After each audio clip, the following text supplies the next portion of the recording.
अब पढ़ेंगे हम लोग हुक का नियम। क्या पढ़ेंगे? हाँ, हुक ना कि पकड़ के अब फटे फटे हुक, इसको कहेंगे हुक का नियम।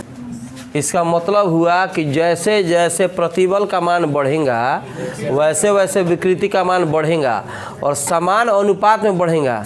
पढ़ाते समय इधर ध्यान दो, न तो फिर पूछने पर क्या है हुक का नियम, तो कहिए हुक राजा जी।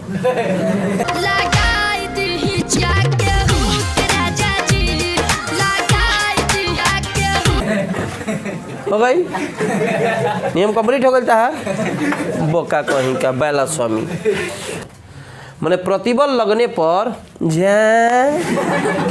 ताको बार में पढ़ावत तारे